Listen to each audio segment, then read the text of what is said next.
Aparıcı İlqar Mikayıloğlu'nun hansı səbəbdən əməliyyat olunduğu ilə bağlı yeni detallar açıqlanıb.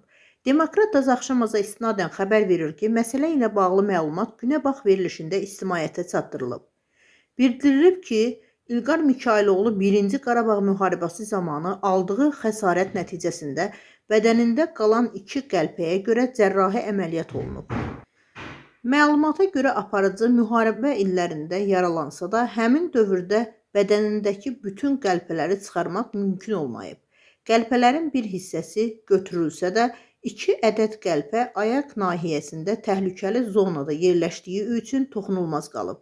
Həkimlərin sözlərinə əsasən bu qəlpələr arterial damara və vacib sinir toxumalarına olduqca yaxın mövqedə yerləşib. Bu isə əməliyyat zamanı ciddi risklər yaradırdı. Uzun illər ərzində vəziyyət nəzarətdə saxlanılsa da, son vaxtlar qəlpələrin yerləşdiyi nahiyədə risk artdığı üçün həkimlər təcili müdaxiləyə qərar veriblər.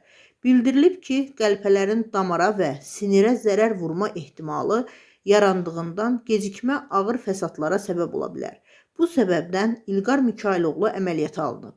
Cərrahi müdaxilə uğurla həyata keçirilib və hər 2 qəlpə bədəndən çıxarılıb.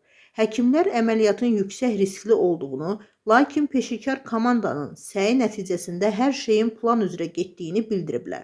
Hazırda aparıcının vəziyyətinin qənaətbəxş olduğu və bərpa prosesinin davam etdiyi qeyd olunub.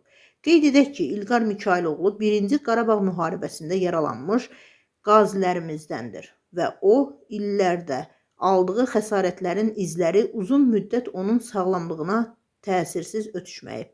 Şərh: Müharibənin ağrıları illər keçsə də, bəzən insanın həyatında iz buraxmağa davam edir. Qazilərimizin sağlamlığına xüsusi diqqət və qayğı göstərilməsi hər zaman prioritet olmalıdır. İlqar Mikayıloğlu'na tezliklə tam sağalmasını arzulayırıq.